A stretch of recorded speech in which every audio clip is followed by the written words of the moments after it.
নমস্কার, দেখছেন নিউজ 18 বাংলা। আপনাদের সঙ্গে রয়েছি আমি পায়েল। আইসিএসসি ক্লাসরুম ক্লাস 3 থেকে ক্লাস 8 পড়ুয়াদের জন্য, কারণ বাড়িতে বসেই যাতে সিলেবাস তোমরা চটপট শেষ করতে পারো, বলা ভালো যে ক্লাসরুমের ফিল একেবারে টিভির পর্দায়। আর তাই আমাদের আইসিএসসি ক্লাসরুম, আর আজও আমাদের সঙ্গে ম্যামরা রয়েছে। তবে আজ আমরা পড়বো ইংলিশ নিয়ে। আর আজকে আমাদের পড়ানোর জন্য আমাদের সঙ্গে রয়েছেন ইন্দ্রাণী মিত্র, লা মার্টিনিয়ার ফর গার্লস প্রাইমারি ইংলিশ আমাদেরকে পড়াবেন। ম্যাম, ওয়েলকাম, আপনাকে জানাচ্ছি আমাদের নিউজ 18 বাংলা স্টুডিও। আর অপরদিকে আপার প্রাইমারি ইংলিশও পড়বো, তার জন্য আমাদের সঙ্গে রয়েছেন ma'am Malabika S Poddar, South City International স্কুলের। ম্যাম, আপনাকেও স্বাগত জানাচ্ছি। আমরা আমাদের ক্লাস শুরু করব, তবে তার আগে ভিডিও বার্তা কার? সিআইএসসিইর chief executive and secretary Jerry আরাথুনের ভিডিও বার্তা তোমাদের জন্য, দেখে নেওয়া যাক।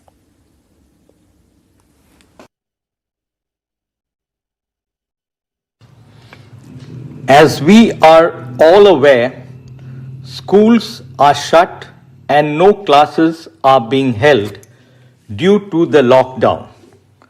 The Council has taken the initiative to conduct live lessons on News 18 Bangla channel for the subjects English and Mathematics for junior and middle school children from classes 3 to 8. These live lessons are being conducted by the Council's subject experts.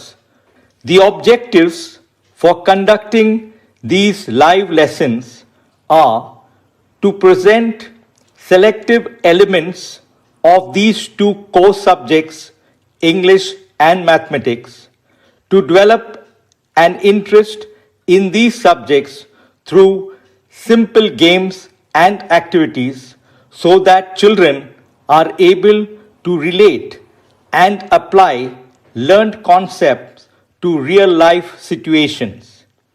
I request all children of our council schools to participate actively in this program, stay in touch with your studies, and continue to learn through these live lessons. আর এবার শুরু করা যাক আমাদের classroom. প্রথমে আমরা পড়ব primary English. Ma'am. A very good morning to all of you. Once again, I hope you're all keeping well, staying at home and safe. But things are somewhat topsy-turvy now, aren't they? Being at home, classes from home, classes on Sunday and on Saturday, not going out to play. Yes, there are so many things we take for granted. For example, some of us just take it for granted that we can't write. We can't put pen to paper, and especially stories. But believe you me, there is a writer in all of us. We can all tell stories, because as long as we can think, as long as we can feel, we can tell stories and we can write. Think about this. After school, when you go home and you tell your mother what happened in school, what are you doing? You're telling a story. When you visit a fascinating place or you've taken an exciting trip and you come back, what do? You tell your friends all about it. So what are you doing? You are telling a story. So telling stories is something, it is a part of our lives. As social beings, we tell stories all the time. So don't be afraid to tell your story. It's waiting to be told. Now, you see, in this lockdown, a lot of people are writing. I hope you are too. A lot of personalities, even famous personalities who do not really belong to the literary world, but they are writing. A lot of sports persons, other famous personalities, actors, they are all putting their thoughts to paper. In fact, recently I came across a book by Julie Andrews. It's called Homework, Memoirs of a Hollywood Actor. But do you know who Julie Andrews is? I'm sure she's a very talented actor of Mary Poppins, Sound of Music, and in the recent times, The Princess Diaries. She was the Queen of Genovia, remember? So I've been writing a book. Of course, not that she's a stranger to writing, because she's written books for children. However, so I would like to talk more about writing stories, and today, therefore, my main topic would be picture composition. But before picture composition, let's do something different. Let us do something called acrostic associations. Now, while you are probably aware of this, and you've done it often, you've probably found this in greeting cards as well, but you may not have known that this is called acrostic associations. So what are acrostic associations? They are associations where you write meaningful words from a topic word. A topic word is given to you. You use each letter of the topic word to write some meaningful word relating to that topic word. For example, you see we have here friend. Friend is funny, real, interesting, entertaining, naughty, delightful. Can you describe your friend? You can take anyone, you can take any name, any word, and you can make an acrostic association with it. See what I have done. What you do is first write the word down vertically, and then against each letter write another word relating to the main word. Let's try one. Now, I have a friend named Ritika.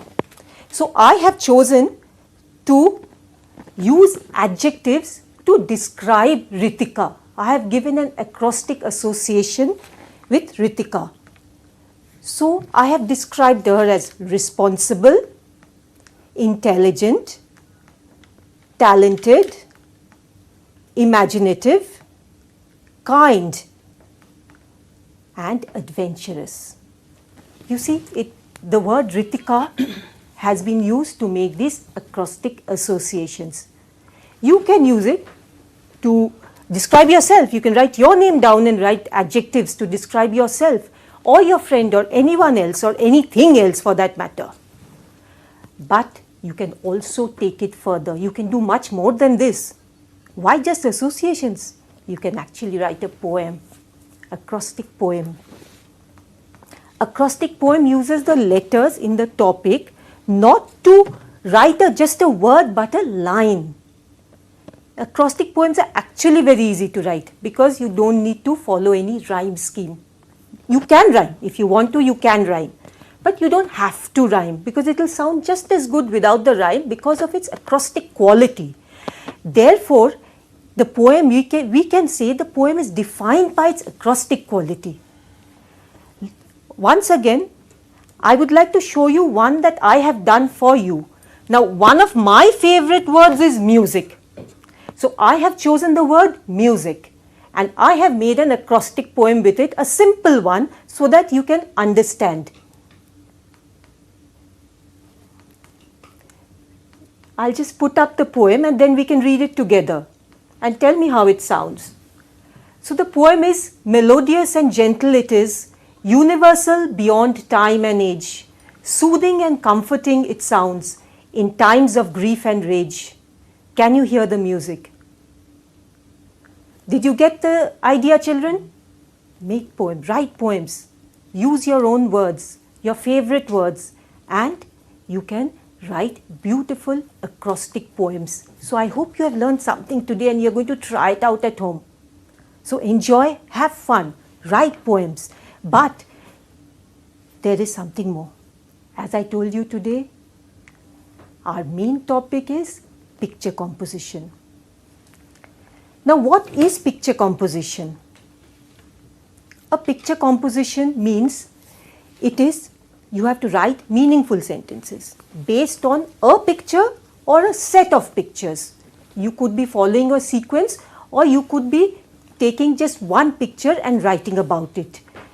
But to write that, first you have to observe the picture, carefully observe the picture and then describe the picture or pictures in the form of a composition, or you could make a story with it. Asking to do this now, you have to ask the right questions. You must know what questions to ask to get your story. And you need to note down the answers of these questions. Once you've got your answers in place, then you arrange it in a logical order. put it in a logical order, and you have your story there. But that's not the end of it. You have to give it a suitable title. Remember, a story must appeal to the reader. So you have to give it a suitable title, a title which will make the reader want to read on. And thereafter, just a note, a word of caution you may say, just to remember that when you start a paragraph, when you start a paragraph, don't forget to start away from the margin. Alright? So, while planning the picture, we are going to, what kind of questions are you going to ask? You might wonder. First, introduce. How will you introduce the story? How will you introduce the picture? You have to describe the setting. Now, what questions will you ask when you want to describe the setting? You will ask, where does this, look at the picture and say, where does this take place? When does it take place? It may not be obvious in the picture, so you can make up your own. It might look like taking place on a hillside, on a sea beach, in a playground, in a library. You decide. It's your story, your words, your imagination. You have to color it with your own imagination. This is your story to color. When does it take place? Then you have to select who is the main character in this story. Who or what you think is the main character in this story. And what is the main character doing? So obviously the character is doing something. If you've got a story, there's action. And which brings me on to the next point, which is purpose. What does the character want to do? Has she gone into the library to read a book? Is she on the sea beach playing with her friends? Is she trekking on the mountainside? Or is she climbing aboard a bus with all the other children? So what is your main character doing? And next action is what happened. Now remember, in a story something happens. Usually something happens and we call that a climax. Means when something happens and there's some danger or there's some problem or some difficulty arises. So there must be some action, otherwise where's the suspense in your story? After the action you come to the conclusion. Conclusion is what was the final outcome. The final outcome means how was the problem resolved? Was the problem resolved? What happened? How did it happen? That is your conclusion. But remember, along with the conclusion and the rest of the body, you must give the emotions. You must intersperse your words with emotions, the emotions of the main character. What or how is he or she or they feeling while the action goes along. After this, of course, I'd like to move on to the next part of it, where I think we should take an example, right? We would like to take an example, and I'll give you a picture. With the help of this picture, perhaps we can actually write a story. Yes? Look at this picture carefully. This picture, look at it. In the first part of the picture, you see a girl, a lady rather, pushing a pram. In the second part of the picture, the second picture that is, there's a set of 4 pictures as you can see. It is there seems to be a little girl watching the pram, while the lady who was pushing the pram seems to be talking to someone else. And the pram seems to have begun moving on its own, unattended. In the third picture, the 2 ladies are running after the pram. Obviously, the pram has rolled away. And in the fourth picture, a man seems to have caught the pram at the nick of time and the danger is averted. That's your basic outline of the story. So we can continue with this. In the meantime, একেবারে ব্রেকের পর ফিরলাম ICSE ক্লাসরুমে। বাড়িতে বসে bore না হয় বরঞ্চ ফান ওয়েতে কিভাবে স্টোরি লেখা যায় তাই শিখছি। ম্যাম রয়েছেন আমাদের সঙ্গে, তাহলে আবার ম্যামের কাছে চলে যাওয়া যাক। Ma'am, all right. So you can see the pictures. Now I have deliberately chosen a black and white picture, or set of pictures rather, because I wanted to show you that literally and figuratively these pictures are black and white. Literally, of course, you can see there's no color in them, but figuratively I say because you have to color it with your words and your imagination. So let us go ahead and color this. create our story. In the first picture, what questions are we going to ask? We are going to ask the question, when does this take place? We could say a Sunday morning, but are you going to say just Sunday morning? No, you're going to put words, you're going to describe the Sunday, you're going to say it's a bright and beautiful Sunday morning. Where does it take place? It could be in the park. Now it could be any other day. This is my story, it's Sunday morning. In your story it could be a Monday evening. It doesn't matter, it's your story. I think it's taking place in the park. Now when you say park, are you going to just say park? No, describe the park. Say whether there were people there, whether the sky was clear, whether the birds were chirping, whether it was a wonderful morning. So we know that it is on a Sunday morning in the park. And who is the main character? The main character is a lady. But why just a lady? We are going to give the lady a name. We have to fill in the specifics, the details. That's what's going to color our story. The little details that we are going to fill in. So let's name the lady Shaila. And what is Shaila doing? She is pushing the pram, strolling down the park. Now look at the next. So that is our setting. We've got the setting. What is happening and where it's happening and when it's happening. Look at the second picture. The second picture seems to show that Shaila, it appears that Shaila is talking to someone. Now it could be a stranger, an acquaintance or a well-known friend. Once again, it's your story. In my story, it's a friend. She's talking to a friend, but she seems to have left the pram unattended. She has forgotten about the pram, it seems. And the pram is rolling away. A little girl sees the pram and she's shocked to see a pram unattended. So could be that she cries out for help. She calls to Shaila. And that's how you're going to color your story. Now we've got the first two paragraphs ready. Shall we just have a look at how we are writing the first two paragraphs? So the first two paragraphs could be, it was a bright and beautiful morning. The sky was clear and the birds were chirping merrily. Shaila was strolling in the park with her little child tucked into a pram. Many people had come out to enjoy the sun. Shaila ambled down the park, humming to herself. Suddenly, she heard her name being called out by a very familiar voice. It was her dear friend, Natasha, who had been away for a while. Delighted, she turned round to speak with her. But in her excitement, she forgot to put down the brakes of the pram. Now, two things to observe here. Apart from the adjectives that have been added, you have seen emotions have been added. Humming to herself, it suggests she's happy. And delighted, which shows she's happy to meet her friend. She's overjoyed to see her friend after a long time. And her excitement, she's excited. So we have added emotions to it. But there is something else. At the end of it, you have left the reader with a little bit of suspense. What is the suspense? She forgot to put down the brakes of the pram. What will happen? Something will happen because of it. Let's go back to the picture, shall we? So in the picture, what do we see in the third picture? That the pram is rolling away. It seems to be far away and Shaila seems to be running from far away. And they both seem to be panicking. There seems to be panic, alarm, surprise, shock. You can see all these pictures if you look carefully into it, observe carefully and ask the right questions. And then what happens? Maybe the pram was about to topple over.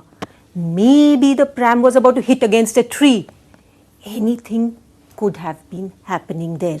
We don't know, so it's your story. You go along with it. But we see a man coming at the nick of time to save the pram.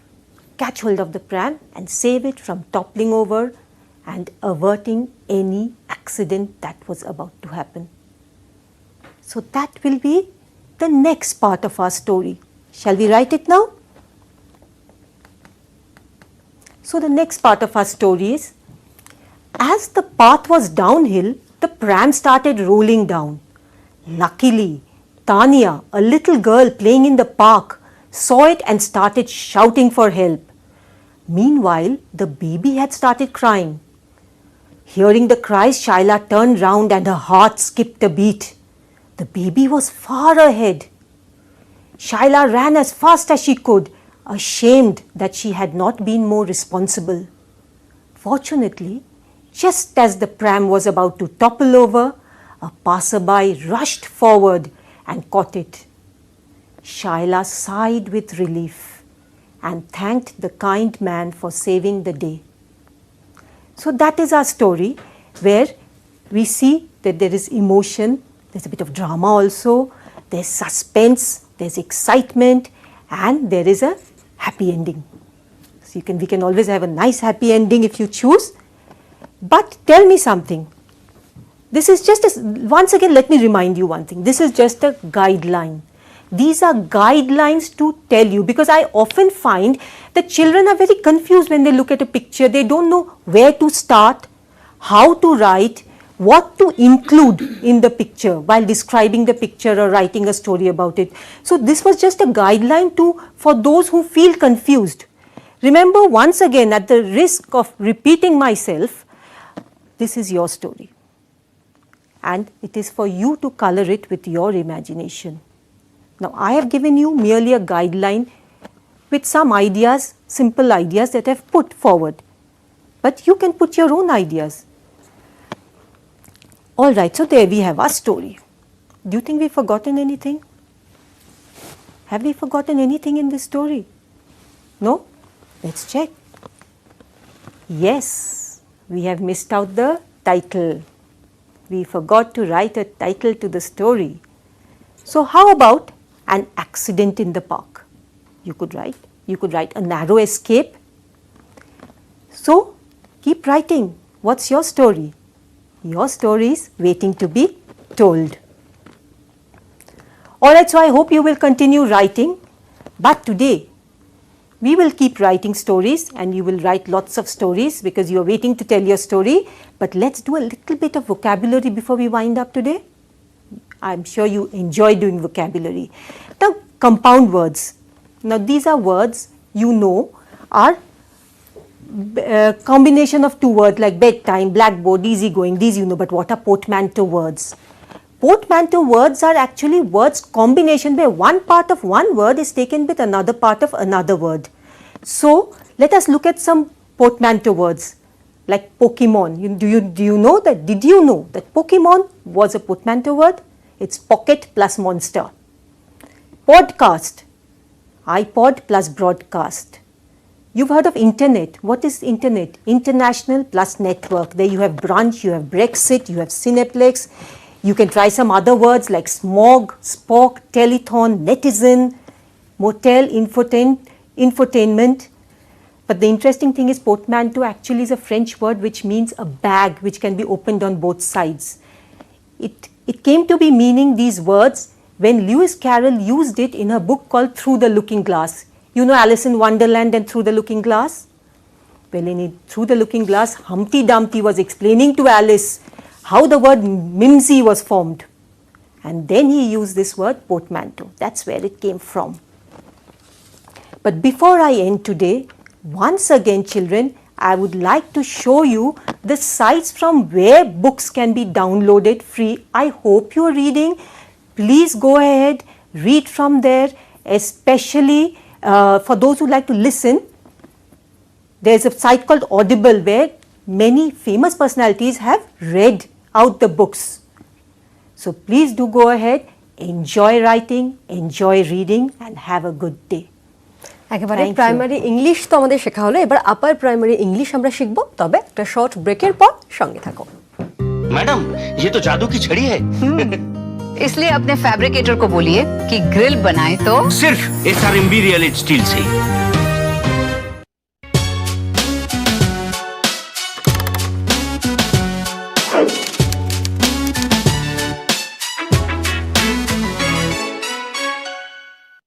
ব্রেকের পর ফিরলাম ICSE ক্লাসরুমে। আর এবার upper primary ইংলিশে কিভাবে writing skill improve করা যায় তাই জানবো। আমাদের সঙ্গে রয়েছেন ma'am Malabika. Ma'am please.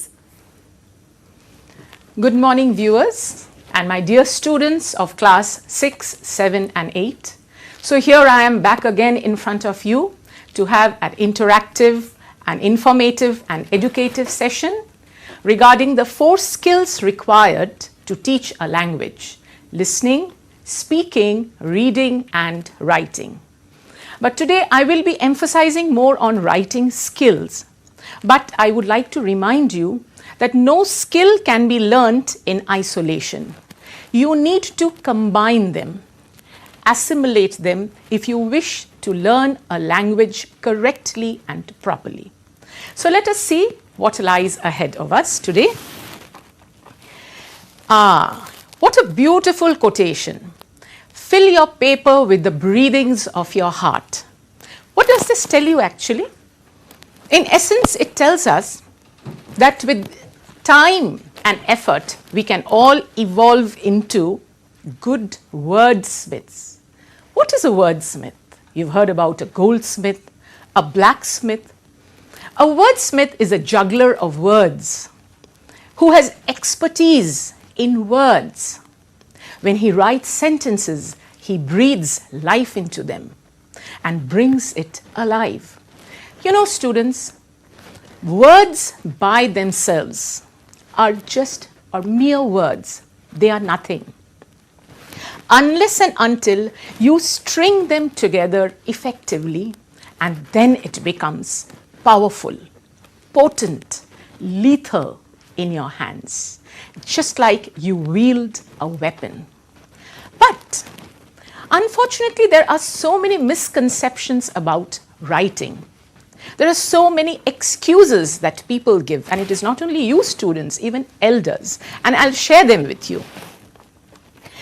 Nobody would read what I write, ma'am, then why should I start writing? Ideas don't come to me, I am not inspired.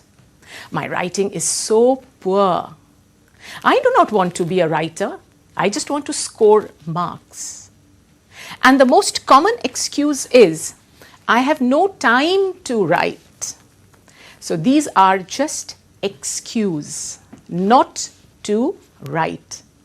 But I can tell you that writing is an essential life skill because it is a powerful mode of communication, not only on a one-to-one basis, but with the wider audience. So what does writing skill teach us? Let us have a quick look. Writing gives clarity. When you have an English language class, a composition class, the teacher comes and discusses a particular topic. And then she tells you to jot down the points or make a mind map. And after that, you are told to make an introductory paragraph, a body, and then a proper conclusion where you round up the entire essay. Why are so many segments there? Why are you told to write this? Because to organize your matter so that your thoughts, it shows clarity. The second thing that writing tells us is it helps us to connect with our own selves. Yes, it does. You know, the very famous writer J.K. Rowling, a master storyteller, and she's a writer of the Harry Potter series.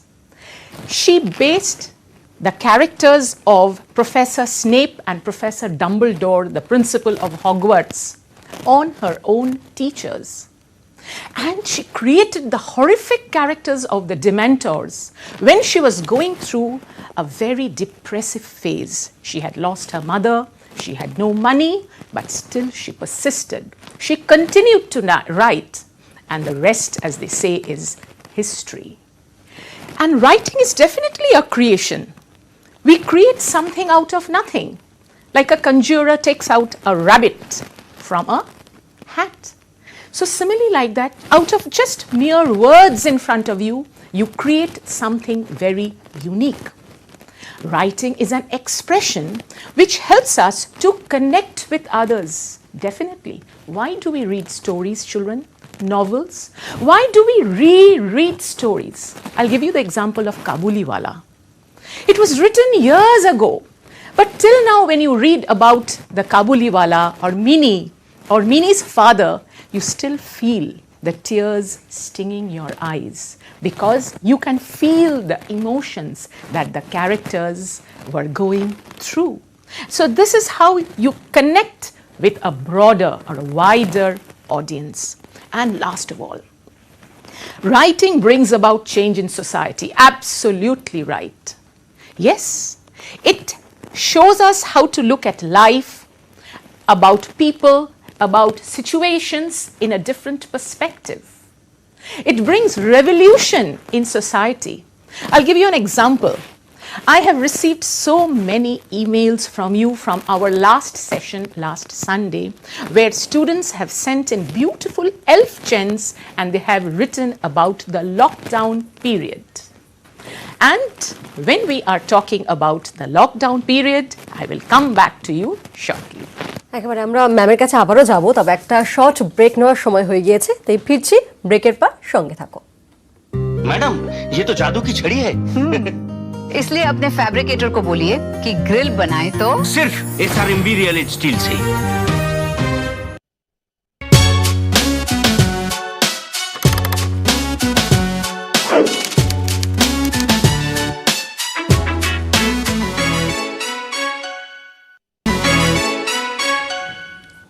ব্রেকের পর ফিরলাম ICSE ক্লাসরুমে। আর time waste না করে সরাসরি চলে যাব ম্যামের কাছে, মালবিকা ম্যামের কাছে। Ma'am, So as I was saying that I have received a lot of elf chants that the students have sent to me, and they are all written on the lockdown. The kinds of words that have been used: social distancing, self-isolation, COVID-19. We couldn't have thought about using these words even 6 months back. They were non-existent. But today we are using them and we are writing them down. So don't you think writing brings about so much of change in society? So my advice to you, student, is the little pen is actually a weapon. It is mightier than a sword, and you give it your best shot. Unless and until you open the tap or the faucet, you turn on the faucet and tap, then only you will know whether the water will flow or not. But otherwise, you wouldn't. Similarly, if you do not write that first word or the first sentence and you jot it down, you wouldn't know where the journey is going to take you. But before we proceed, I would like to say that writing is definitely an essential skill that needs to be practiced. And I'm going to share with you today a technique which is definitely going to help you to build up a strong vocabulary. Teasers. What are teasers? They are basically clues. They are basically hint. They don't tell you anything, but they don't reveal what is going to happen, but they just give you a clue. Learners today, leaders tomorrow. Can you see the sentences on the screen? Touching lives forever. The bookworm's corner. What are they? They are captions or headings. What is a heading? It is the first impression that a reader or the audience has. It is actually catchwords or memorable phrases put together. It should be attractive. But why do we need a caption or a heading? Because in your language class, when you are taught to write a short story, the first thing the teacher tells you, you must write a short, crisp, attractive and meaningful heading.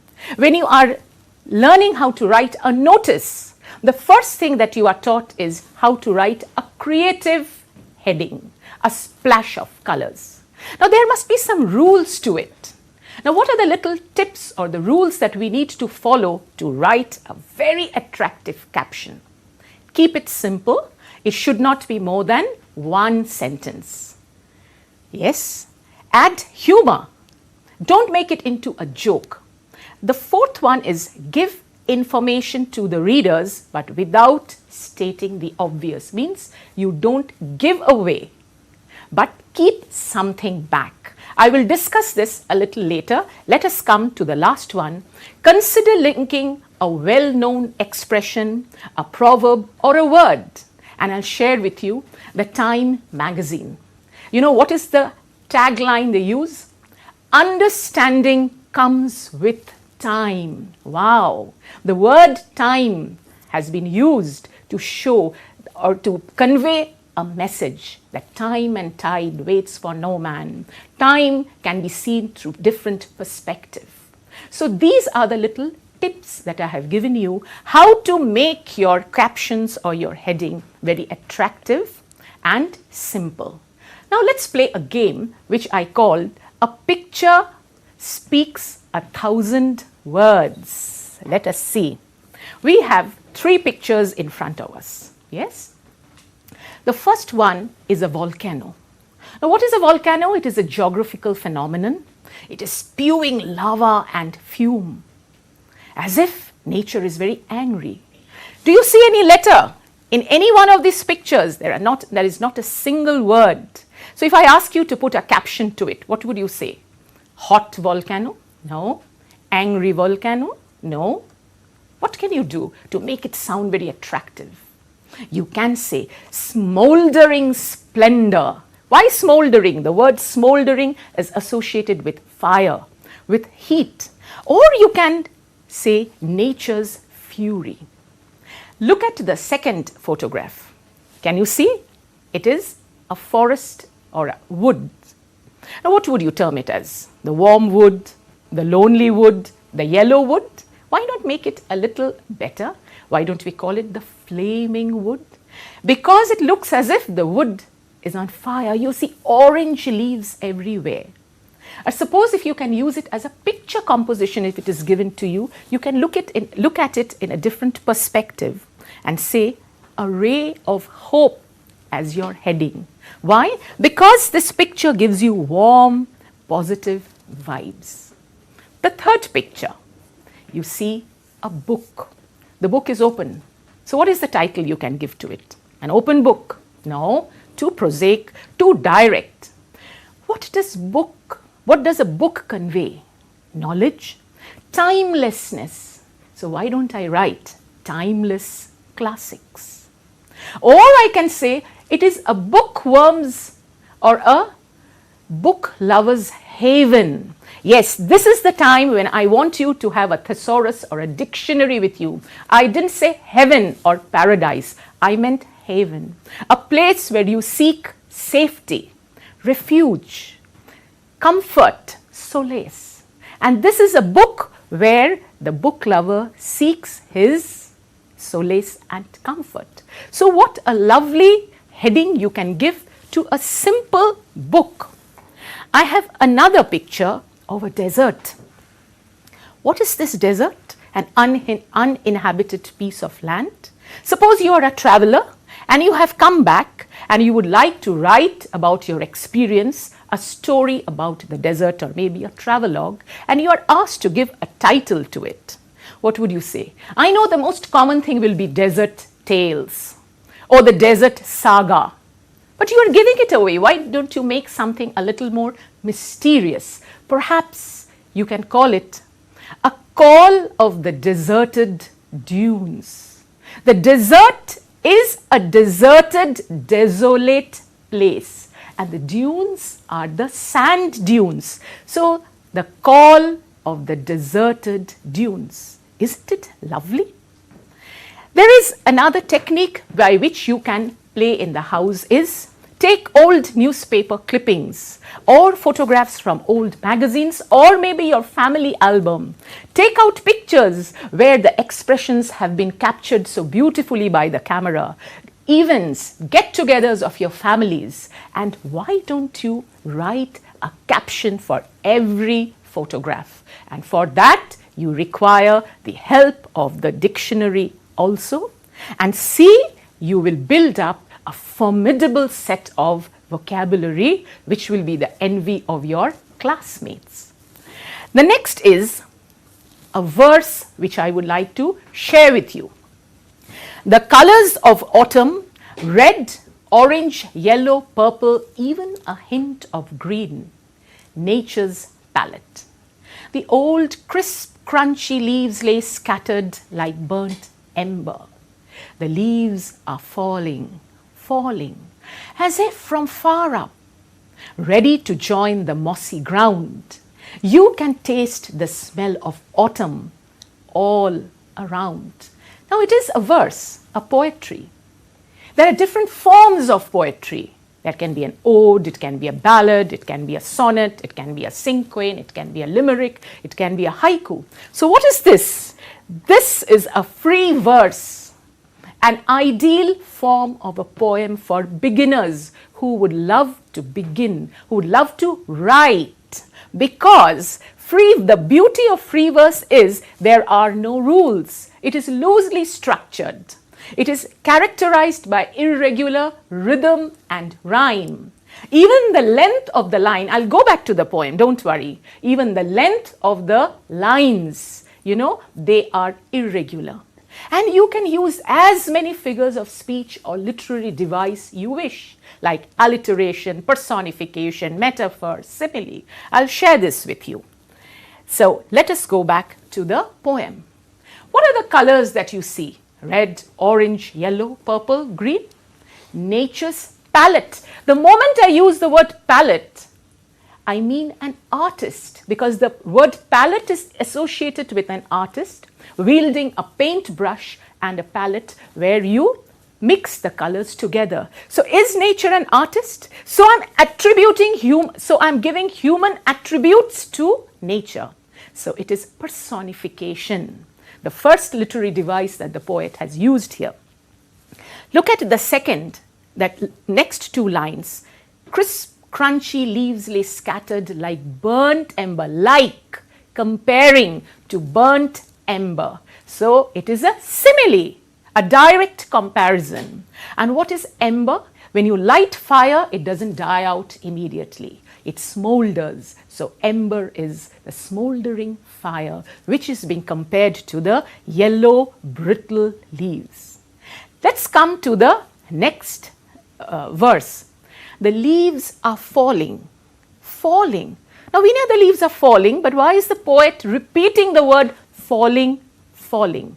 It is repetition, another literary device where the poet is emphasizing a point. What is the point? That leaves don't fall with a thud or a boom or a wham. Leaves fall like snowflakes gently from the top of the tree down to the mossy ground. The moss and the fern, they make the carpet in the wood. They are small, very tiny plants which grow in damp areas, even on tree trunks. And the last line is the most beautiful. You can taste the smell of autumn all around. Now think, tasting and smelling a season? Well, to quote John Keats, and since it is about autumn, autumn is the season of mist, of mellow fruitfulness. Autumn is a season of abundance, where you hear the twittering of birds, lambs bleating, and a riot of colors that you see on the trees, red, orange, yellow, purple, green. So therefore, you can experience a season by using your five senses: visual, auditory, gustatory, olfactory, tactile sense, and you can use it in your free verse. The free verse, students, I am emphasizing once again that it is a beautiful way for beginners to begin writing a poetry. So the two techniques, how to write a caption and how to write a poetry, is definitely going to help you polish and hone your writing skills. But do not forget the dictionary or the thesaurus.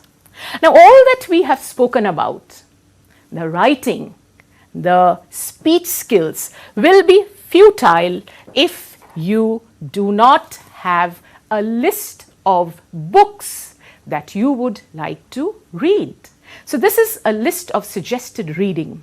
After nourishment, shelter, and companionship, stories are the things we need most in the world. So I have given you a list of books which do read, do not leave it midway.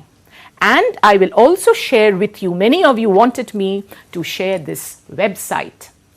where you can download as many ebooks you want. So what is the last thing I wish to say to you students is read at leisure, read with pleasure.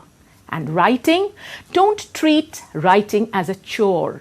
Love it, respect it, and start writing now. This locked down period is the best opportunity and time you will get to improve upon your writing skills, reading skills, and speech skills. So with this, I shall end this session and thank you very much. একেবারে এই সময়টা একেবারে utilise করার সময় পড়াশোনা লেখা কি করে ইমপ্রুভ করতে হয় তার জন্য অবশ্যই এই সময়টা কিন্তু ইউটিলাইজ করতে হয়। ম্যাম, আপনাদের দুজনকেই থ্যাংক ইউ সো মাচ আমাদের সঙ্গে এতক্ষণ থাকার জন্য এবং এত সুন্দর করে শেখানোর জন্য। তবে হ্যাঁ, এরপরও যদি তোমাদের কোনো রকমের ডাউট থাকে, কোনো কোশ্চেন থাকে, তোমরা কিন্তু মেল করতে পারো। মেলের জন্য আইডি বলে দিচ্ছি info@asiscwbc.org, support@asiscwbc.org। এখনকার মতো এখানেই শেষ করছি। Take care. मैडम ये तो जादू की छड़ी है। इसलिए अपने फैब्रिकेटर को बोलिए कि ग्रिल बनाए तो सिर्फ SR Imperial स्टील से।